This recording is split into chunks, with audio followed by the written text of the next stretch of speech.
There are billions upon billions of variables that we are not in control of. And it's not going to go the way we want every single moment. It just won't. And so we have to let go of that illusion that my happiness comes from controlling all the external world and realize that my happiness comes from being comfortable internally, no matter what the external world is doing. That comfort comes from identifying when negativity comes in, that awareness you talked about first, and saying, okay, negativity has come in. When negativity comes in, I am believing a thought. I'm believing some thought. Now, I say happiness is a choice because who in us is believing the thought? We are. Welcome to the Sober Edge podcast, inspiration for alcohol-free living. I'm your host, Terry Patterson, functional nutritionist and This Naked Mind senior coach. The Sober Edge is a place to explore the infinite possibilities on the other side of drinking. In a culture soaked in booze, discover the wonder and joy of taking a different path. Meet real people living lives of purpose and passion. Learn the truth behind the alcohol myths and get ready to be motivated, inspired, and astounded by what is possible with the Sober Edge. All right. Well, today I'm excited to share a very special guest with you, and I want to tell you a little bit about him. So, Matt O'Neill is the author and podcast host of Good Mood Revolution. What could be a more exciting name, right? I love it. So his mission is to spread positivity and joy. As an entrepreneur and author, Matt dedicates his life to teaching others how to achieve conscious happiness, even during challenging times. With a background in happiness education and personal development, he provides practical strategies for overcoming negativity and finding true fulfillment. Matt resides in Charleston, South Carolina, with his wife, Katie, and their 4 children. His work continues to inspire and uplift individuals seeking to transform their lives and embrace a happier way of living. So I loved this conversation with Matt. His book will be released in mid-December, so stay tuned for more information about that. And in the meantime, please enjoy this podcast episode.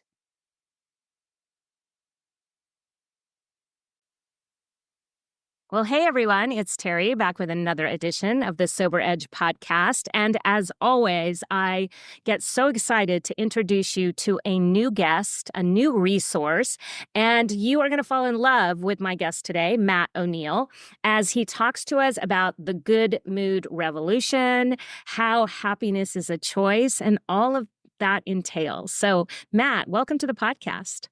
Terry, what is happening? I'm so happy to be here with you today.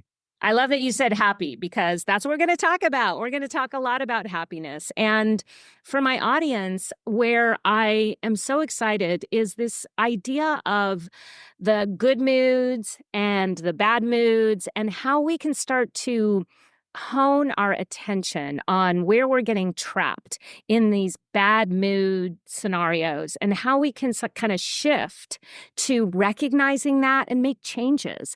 There's so much power in awareness. And so tell me first and tell our audience, why the Good Mood Revolution? It is a good mood revolution because 80% of the world is living in negativity. And we don't even know it. And we need a revolution. We need a new way to live.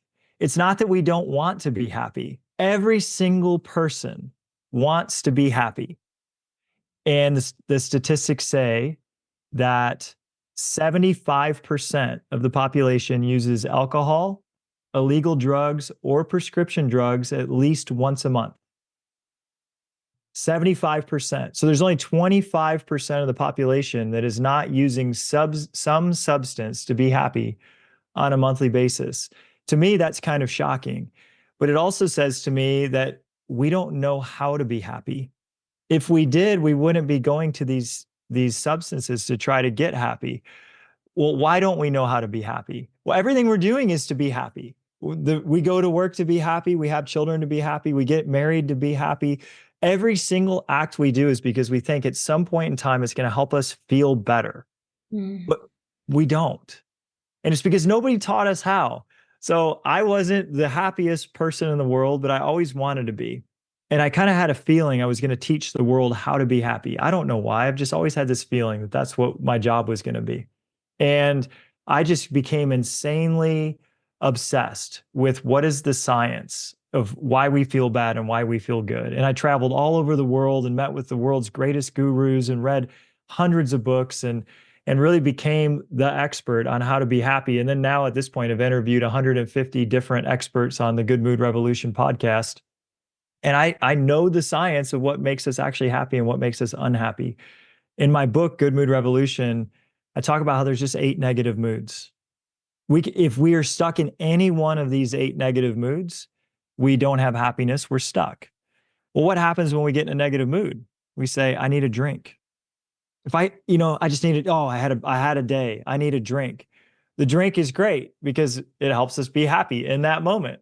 Boom, negative mood's gone. It just masks all of it. Immediately the dopamine's flooding. We feel good for a moment and we think the problem is solved until the next morning we wake up and we're worse than we were before.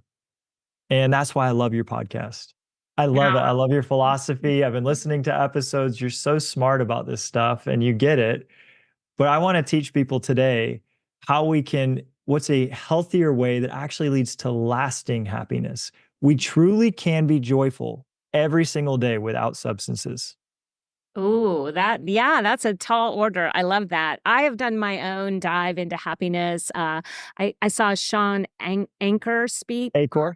Acor years ago. I'm currently taking a course by Laurie Santos through Yale on her happiness. My book study, we did the Build the Life You Want with Oprah Winfrey and Arthur C. Brooks. And so, this is a subject that I am passionate about because I also believe that chasing happiness can lead us into some of these places where we feel that we're less than or we deserve more. And I think that can be a place where substances can show up, as you mentioned, Matt. So, Absolutely. yeah, you talk about happiness as a choice. And I don't know if you're familiar with Brooke Castillo. She's one of my mentors. She is the life coach school, and she has her own podcast.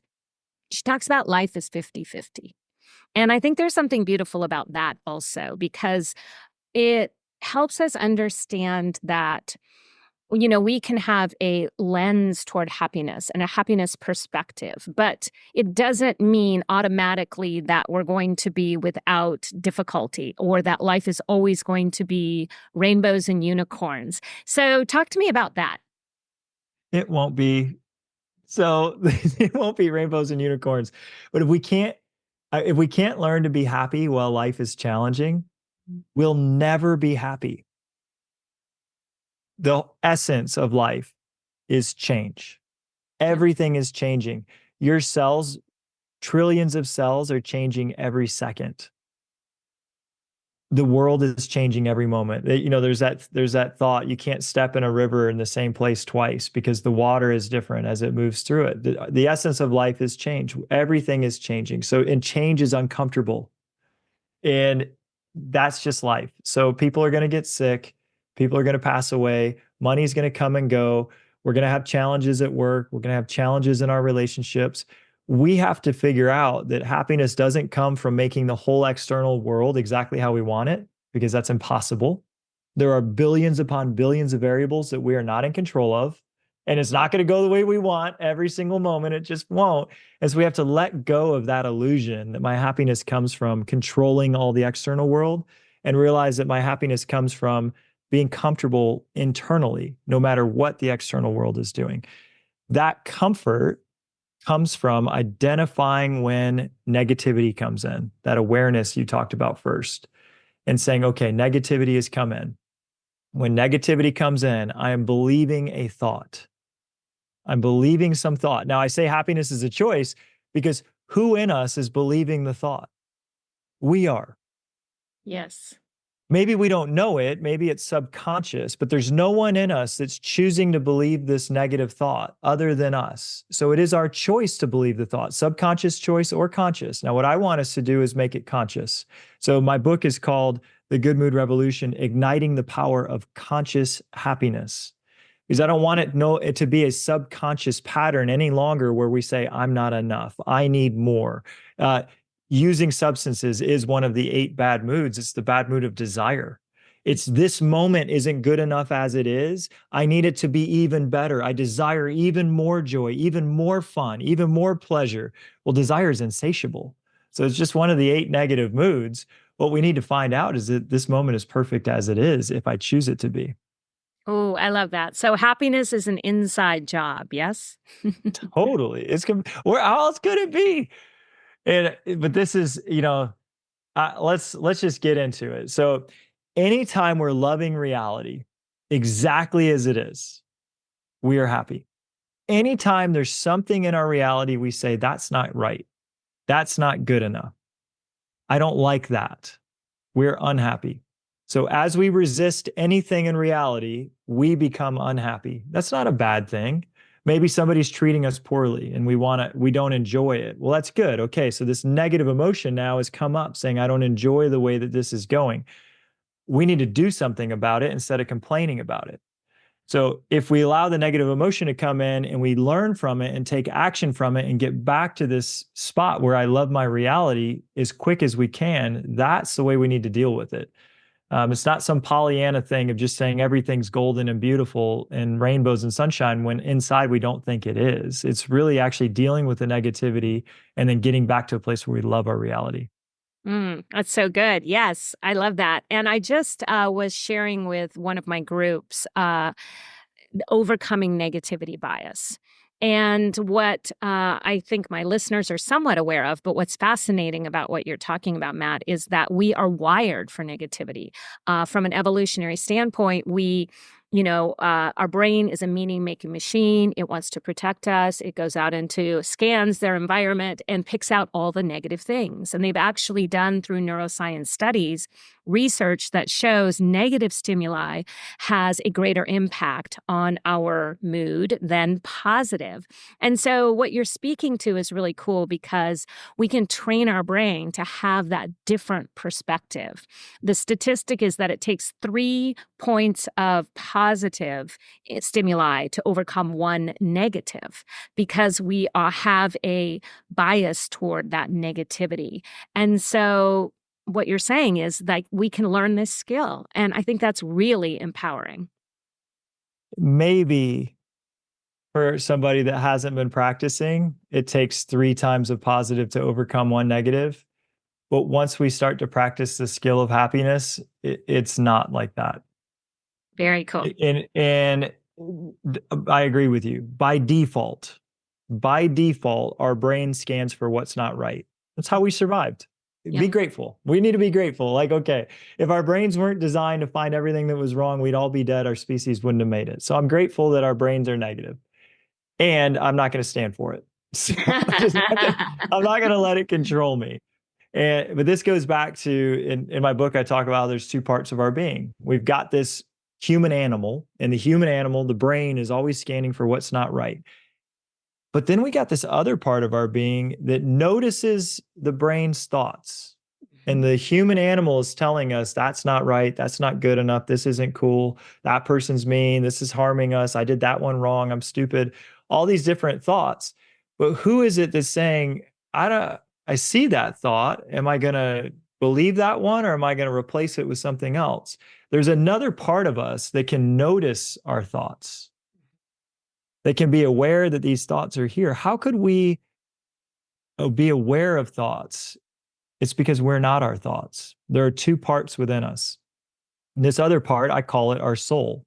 You could call it your higher self. You could call it your awareness or your consciousness. For me, soul just makes a lot of sense because that's a word that resonates with me. It doesn't matter what you call it. Well, this higher aspect of us doesn't believe in all the negativity. It can notice the negativity of the survival brain and it can say, oh, that's cute. That's cute. You don't think that that's really cool.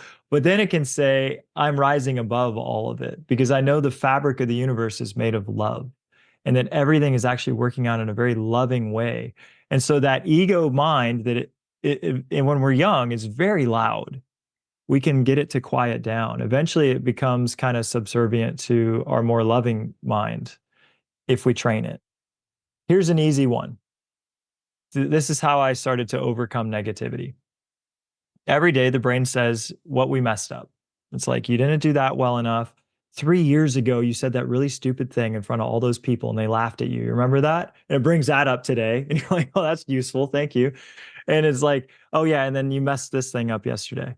Well, every day I write down 3 things I did well yesterday. So I did it this morning. This morning, I sat down with a pen and paper and I said, what did I do well yesterday? I've been doing this for a decade. What happens is every day I say, man, I'm actually doing pretty good.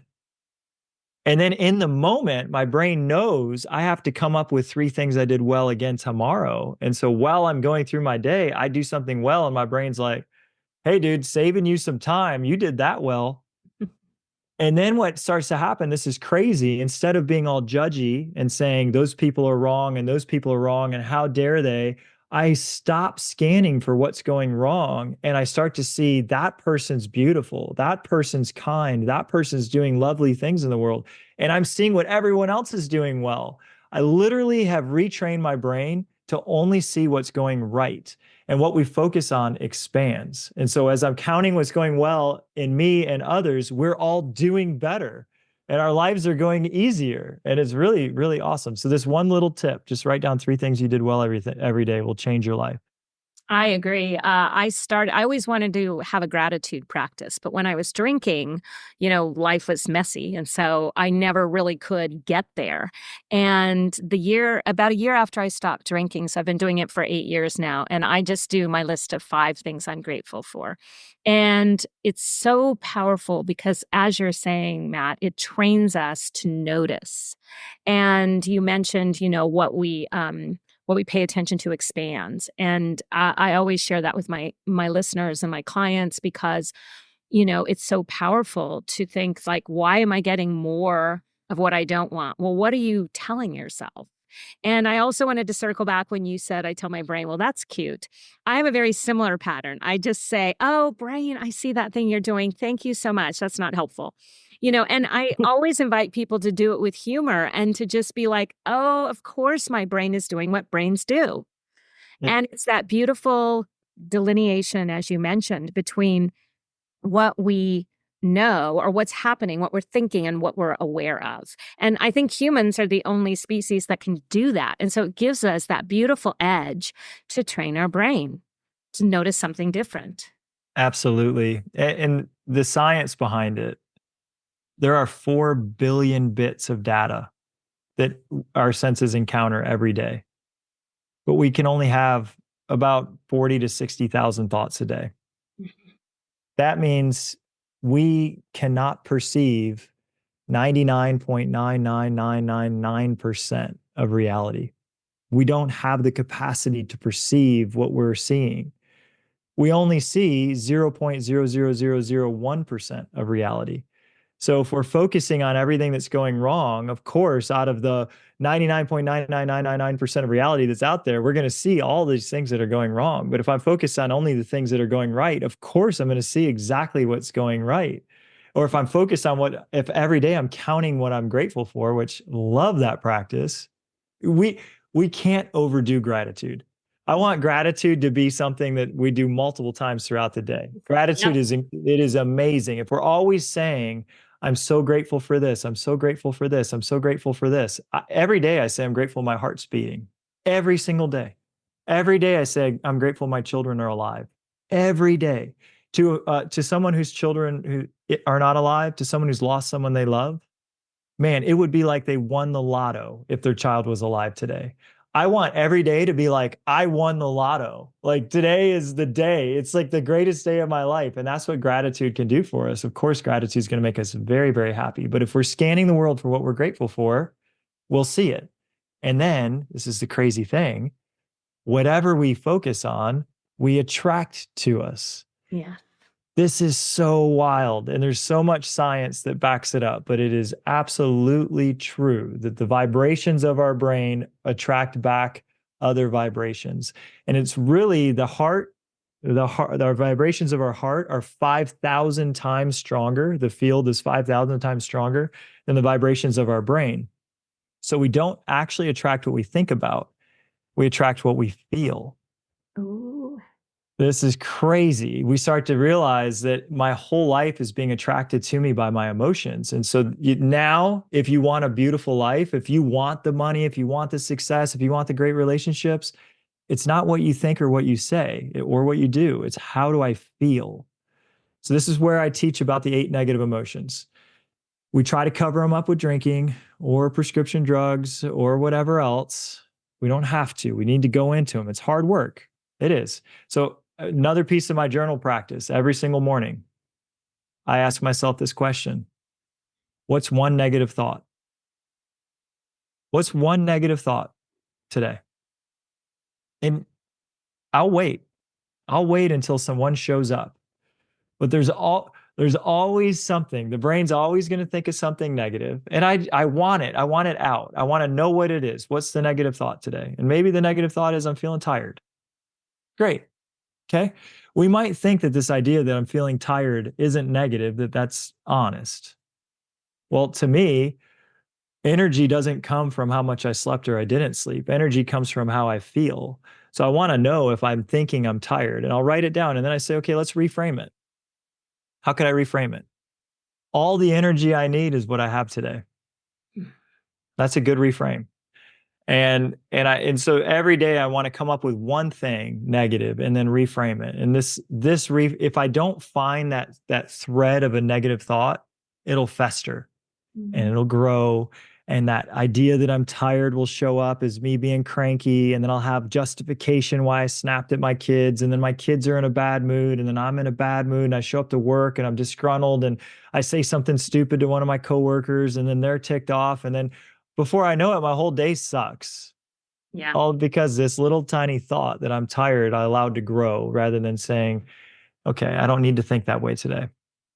Yeah, exactly. I mean, we cannot change our thoughts if we don't invite them into our consciousness. And it's part of the work that I am privileged to do with my clients and listeners, because it really is powerful to understand that, just the simple act of being aware of what we're thinking about can really impact our day, which impacts our whole life.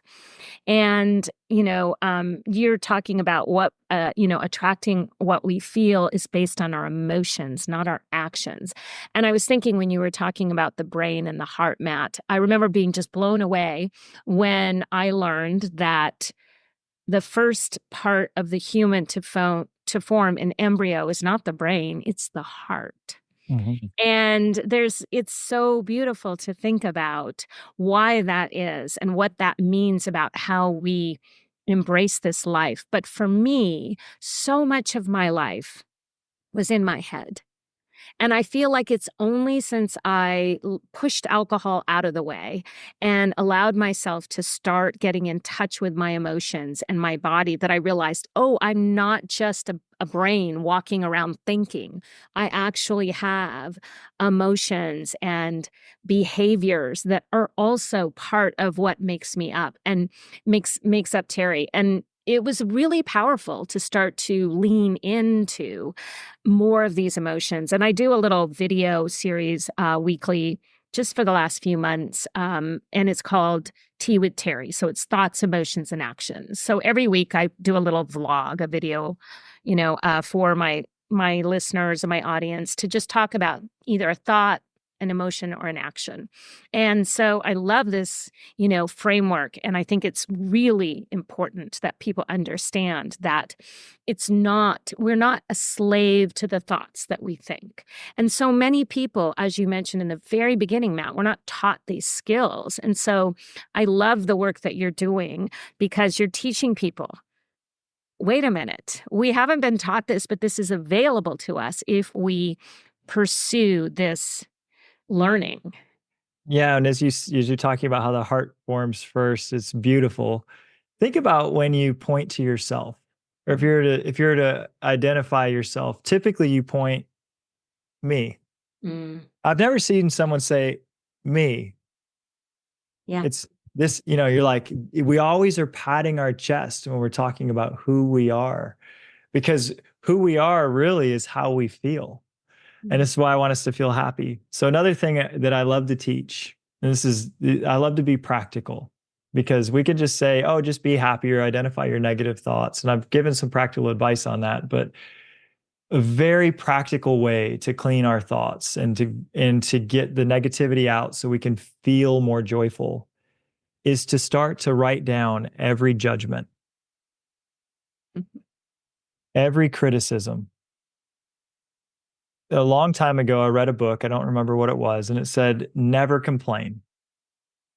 And it was just this advice: don't complain, don't gossip. And I thought, that's great. And so I stopped speaking my complaints and I stopped speaking my gossips and I just wouldn't engage. And around the water cooler, when they would be saying Jane is, you know, this and that, I would just leave the conversation because I knew that wasn't a conversation I wanted to engage in. But then I may still have the thoughts, Jane is bitchy, right? For example. Well, if that thought shows up, don't speak it, don't complain. That's the worst thing you can do, because everyone will agree with you, by the way. That's how we are. Human beings are designed to have, we have mirror neurons, so whatever you say, they always agree with you. It's not because you're right. It's because they just agree with you. You could be completely wrong and they'll agree with you. So don't say anything and don't gossip about it, but then fix it. It's not Jane, it's you. Your thoughts are bitchy. So what I teach is that any judgment, and I learned this from Byron Katie, but any judgment we have, write it down. So if my judgment is Jane is bitchy, I write it down and then I ask myself, how am I when I'm judging? So the criticism is not about Jane. It's not about anyone. It's about how I see myself. A way to think about this is Jesus, and it doesn't matter what religion you are, but Jesus is this embodiment of love in my mind.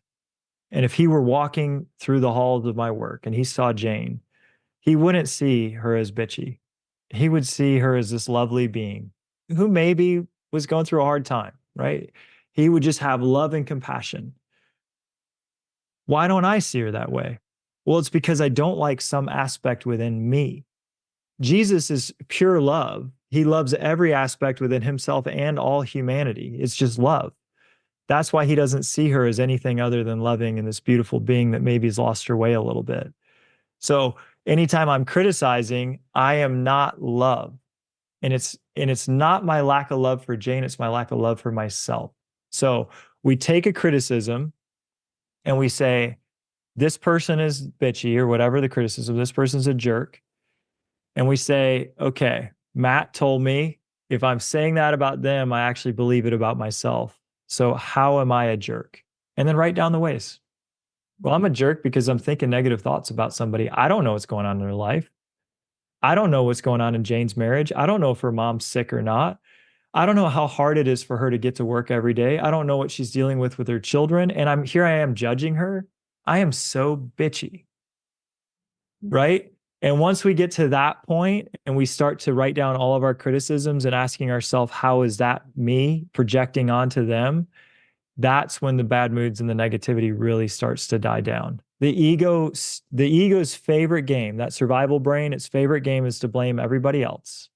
Its least favorite thing is to look in the mirror and say, it's all me. But that's the path to happiness. It's always all us. The whole world is our projection. I never see Jane. I don't even know my wife. I can't get in her head. I spend every single day with her, but ultimately only she knows her. I just see a projection of what I think Katie is. Now I think it's a beautiful projection, so I like that projection. But if you ever see a projection that's not beautiful, it's all you. You created it. Ah, that yeah. Okay, so a couple things. You got my brain spinning here, Matt. I love that you mentioned Byron Katie. She is kind of like, I always tell my audience, she's like high level because she's pretty deep. But I have definitely benefited from some of her work, and some of my mentors have taken her work and made it more understandable to me. But two things that you're talking about there. One is this idea of judgment. So I always think that curiosity suspends judgment. Like if we can ask, like, and I love your idea of, what is it in me? But I always think too, if I'm thinking like, something about someone, if I just get curious instead of judging, like, why is that person so mad? And I'll be like, oh gosh, I wonder. They seem to be having a bad day. I wonder what their story is. I wonder what's going on for them. And Mm. so I have used that a lot in my own life as turning that criticism or that judgment into inquiry. And that allows me to just ask questions as opposed to make those snap judgments. But I think also what you're talking about reminds me of shadow work. And I love the way that you described it, because shadow work is can be really confusing for people. It can be difficult for people to understand exactly how to grasp the part of themselves that's attached to they're projecting or what they're seeing from other people. And so I think what you're saying, makes it easier. It made my brain go, I was happy with that. Our judgments and our criticisms show us our shadow. Yeah. Always. Yeah, if we didn't have a shadow, we wouldn't judge or criticize. It is because we judge and criticize, we know we still have a shadow. And I do believe we all have the ability, and this is just my personal spiritual belief. We are here because we are not fully loving yet. Mm. And we will continue to be here for as long as it takes until we make the loving choice a million times out of a million. So there's really nothing wrong with us being mean and judgy and all that stuff. It just means we haven't evolved yet. But if you want to speed up the evolution process, find your judgments and turn them into loving praise instead. Every single person is deserving of love, no matter what they've done. All pain, anything anyone's ever done to you, they did it because they were in so much pain. Right? If we knew happy people don't hurt people, only hurt people, which is why I want to help people be happy. Because if we're authentically happy, not just, not fake happy, not drinking and drunk and whatever like that, not that type of just pleasure seeking happy, but when we're genuinely joyful, peaceful in our heart and happy, we don't hurt the planet. Yeah. We don't take advantage of people. We're not greedy. We're loving. We're kind. We want to help. We create a podcast called The Sober Edge and like teach people that they can be happy without alcohol. I mean, it's beautiful what you're doing. And we all have that capacity within us to grow into a more loving person. Ultimately, though, this is what's so crazy. It's not a sacrifice to be loving. It's the most joyful thing ever. That beautiful little thing you just said, that instead of being judgy, I get curious. If we fully know someone, we can't help but love them. Even the person that seems so rude, if we really, really knew them, we would understand and we would love them and we'd say, I wish that you weren't suffering so much. Let me help. Yeah. Yeah, I agree. And your book has some personal stories about some of your family and how you've seen through the generations, hurting people, and moving into this place of understanding what is the loving thing to do. And so I really encourage people to read your book, because I think that they're going to see real life examples of how people can evolve and change. So, Matt, you mentioned that you have interviewed and studied and traveled the world talking to a lot of people that have influenced you. Will you share with us a couple of your favorite interviews and stories, and maybe a couple of pieces of wisdom that you have gleaned from these so-called experts? Yeah. Well, one of my favorite authors is Marianne Williamson, and she's become a dear friend. I read her books and was just blown away. That book, A Return to Love, it was so incredible. And thankfully, we've become friends. I was talking with her yesterday about her newest book, The Mystic Jesus. Mhm. And it was such it so what I've learned from Marianne is that we can pray before we see anyone. So Terry, before we got on this Zoom, I prayed for you. I pictured you being surrounded by this loving embrace. I just wanted you to be full of blessings. My energy when I show up to this interview, just wishing you well, having blessed you before I see you, is an energy of who I want to be. Mhm. That's the person I want to be when I'm with you. So very simple strategy. It does take 30 to 60 seconds before every meeting. So, so you have to take a minute before you see someone and you have to really want good things for the world. But that little tip will change everything. Before you go into the business meeting, before you sit around the boardroom table, you send love and blessings to every person in the business meeting. As you're driving home, before you see your spouse, send loving blessings to your spouse. Picture Jesus wrapping his arms around her or him. Picture your children being just lifted up by light and love. And then when you walk into your house, see the way you react. This is so much different than the way I used to do it. I used to be on the phone, putting a deal together, negotiating something, getting one last piece of productivity in, flying in, still on the phone. My wife's cooking dinner. She's like upset that my kids are like running up to me, Dad, pick me up. I'm like, oh, I'm busy. I'm busy. And then go back and, and then be kind of annoyed that I've come home to this loving family I prayed for and wanted so bad. So that's one of my favorite little practical things you can do. Take 60 seconds. It's worth it. Pray for the person before you see them. Ah, it's beautiful. It's beautiful. And I was thinking as you were talking about speaking life over people. And I think sometimes I can fall into the trap of complaining about something in my life, someone in my life, like, oh, I wish so and so did this differently, or they just don't have the skills, or why are they always repeating the same pattern? And then I realized, gosh, that's like speaking death over them. That's like telling all the things that I am I'm asking God, the universe, source, to manifest all these terrible things that I'm recognizing and repeating. And instead, when we really think about speaking life over someone, we're saying, oh, I see the goodness in you. I see the potential in you. I see the struggles and I see how hard you're trying. I see the desire for you to grow. And when I get frustrated with my adult children, as happens, I remind myself that if I am frustrated, again, shadow work, I love this idea. What is frustrating about me? They're probably very frustrated with me, Matt. It's a good back and forth there, but Well, really, yeah, it's beautiful. You're already catching yourself. You're frustrated with your own thoughts of them. yes, yeah. Their essence, and I think of, I'm extremely spiritual, and it doesn't, I'm not tied to any religion. I'm just really spiritual, but I've read enough about near-death experiences to know that people, when they're in the afterlife, they see someone they had terrible disagreements with, and all that is between them at that point is love. So the only thing that's real between you and your children at all times is just profound love. Your frustration is with your own thinking. Yep. Yeah. But I'm sorry, I didn't mean to interrupt, but that's No, like, no, it's so good. this is the thing, is that, yeah, all of us have our strengths and our weaknesses here on this plane, but what's going to make us feel best is just seeing the love in them. I wanted to share one other.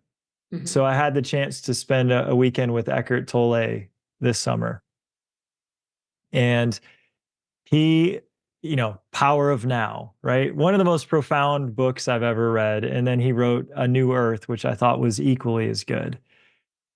And he convinced me to meditate every day.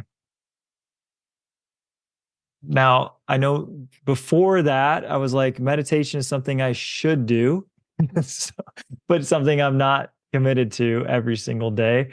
After spending time with him, I recognized that nothing else is as important. So as you had said earlier, when we're in our head and we're in all these thoughts, things don't seem to go as well. We want to make this journey from our head and into our heart. So that means we have to disassociate from these thoughts. How do we disassociate from these thoughts? I said at the beginning, hey, we've got thoughts, but we're different than those thoughts. We can recognize the thoughts, they're not us. Well, it's practice. We have to practice. We've been practicing for all these years, thinking our thoughts are who we are and that every thought is real. Now that we know that's not the case, we have to practice every single day, noticing our thoughts and deciding which ones we want and which ones we don't. That practice is called meditation. It's not really complicated. And Eckhart Tolle made it very simple. He said, focus on your breath. Just focus on your breath. And as you're focusing on your breaths, you'll notice thoughts come in. You can't stop them. You actually can't stop your brain from thinking. You can just notice the thoughts and then choose not to go with them. So that's a practice I've picked up. I don't do it long. It's just 5 minutes a morning, but for 5 minutes, I'll sit and focus on my breath and practice noticing my thoughts and noticing the sensations in my body. That practice now is awesome because earlier today, my wife had met a mold inspector at an office building that we own. And the mold inspector, we thought, people had complained that it smelled like mold in the building. And we're like, okay, we'll just have him clean it. He ends up showing us that every window flashing in the entire building was installed incorrectly. And we have water coming down all of the walls of this building we had constructed 3 years ago. It's going to be hundreds of thousands of damage. Because I've been practicing not attaching to negative thoughts, I was able to get this news that we have hundreds of thousands of damage. And the thoughts came in, oh my, or what a jerk, what a terrible contractor, or how are we going to manage this, or all the fear that can come up. And as those thoughts came up, I just let them move. Mm-hmm. And I stayed centered because I practiced staying centered. And then I said to my wife, what we'll do is we'll handle it. I mean, this is what we do, is that things come up and we handle them. So we'll handle this. We'll do the best we can. Ultimately, we own the building. It's our responsibility. I can't change how it was built. And boom, here we are. We're having a great conversation today. And I have a thing to handle. Yeah. But without that practice, so Eckhart taught me to practice every day, not following my thoughts. Without that practice, I could have spiraled today. Mm. Yes, I thank you for sharing that because I think that we can get stuck in thinking we should meditate instead of recognizing the gift that it can bring into our life, that we want to seek out ways to be more intentional about being in the present. And I like to think about it as meditation has taught me to be more in the present moment because ruminating is in the past and worry is in the future. Mm-hmm. And so, like you said, your brain could have gone to all of the things I should have done or all of the horrible things that are going to happen based on this news. And instead, the news is just the news. It's just this neutral circumstance. There's mold in the building. Like anything else is just the thought. And so you can have a thought about, we're just going to handle it versus a thought of this is a catastrophe. And for me, that's been the gift of meditation in my life. Yeah, it is nice. You're right on, Terry. I mean, it is not something we should do. It's something we can do to be happier. And that since we started this conversation saying everything we do is to be happy, we might as well do the things that actually make us happy. We talked about a few of those today, about things that actually make us happy. Alcohol or pleasure seeking or accumulating more success or all the things that we think are going to make us happy actually don't. Meditation, kindness, being loving, finding our negative thoughts, finding our judgments and turning them around. These are things that actually produce happiness. One thing I'd love to get your take on is in the book by Arthur Brooks and Oprah Winfrey. They talk about happiness is a direction, not a destination. What do you think about that? So there's so many definitions. One of my favorite definitions is very similar to that happiness is progress. Mm-hmm. And that when we're progressing, when we're growing, when there's growth, then we're feeling happy. So I like this idea that happiness is a direction, that we're if we're focusing that we're growing in a positive direction, that there's happiness. But but there is a destination for happiness. It's Tell me now. more. It's now. The destination is now. It's always now. Every moment is now. When we get very present in the now, that's the destination. If we can establish ourselves in the now, we can find that this moment has no problems. This is a very wonderful moment. And so I am constantly bringing myself back into the destination, which is now. And that is where happiness lies. But no, it's not a destination as in one day when I have $1 million, then I'll be happy. Or one day when I have the perfect spouse, then I'll be happy. It'll just be now then, because it's always now. So when we learn to be happy in this moment, in this now, that's the destination. There's no other place. Oh, so good. Oh, well, thank you, Matt, for being here. Thank you for sharing some practical tips for my audience so that, we can actually start to increase our happiness. And then, as you said, we are less attached to those things that we think are going to give us that fleeting pleasure. So please tell my audience where they can find you and more about your book. Well, the best place to get in touch, since we're already listening to a wonderful podcast here with the Sober Edge, if you're looking to add a happiness podcast that's just focused on how to be happy every single week, check out Good Mood Revolution. And that's also the name of my book that you can get on Amazon. But the podcast is really the best place to plug in. I love that. Yeah. And you've been doing the podcast for how long now, Matt? I don't know, 100 Is it okay? Is it a weekly? I'll give you some math. Yeah. Is it a weekly episode? It is, yeah. So it's been like probably 150. close to 3 years, because I'm coming up on 3 years at about 162 episodes. So you must be close, right? Yes, congratulations. Yeah, you as well. You as well. Yeah, it's so wonderful because I meet you today, and I would never get a chance to connect with such a beautiful person like you if we weren't talking podcasts. So that's my favorite part of it. Yeah, I love that. Okay. Well, thank you, Matt, again. And I wish you a very happy rest of your day. Same to you. I want to thank you for tuning in to the Sober Edge podcast. This is a place for important conversations and a safe place to question everything you thought you knew about drinking. If you're looking for your sober edge, I want to invite you to connect with me at thesobernutritionist.com, where you can grab my free resource, Becoming More, a guide to loving your sober life. And I would be so grateful if you enjoyed this podcast, if you would leave a rating and review, as it will help more people find their sober edge.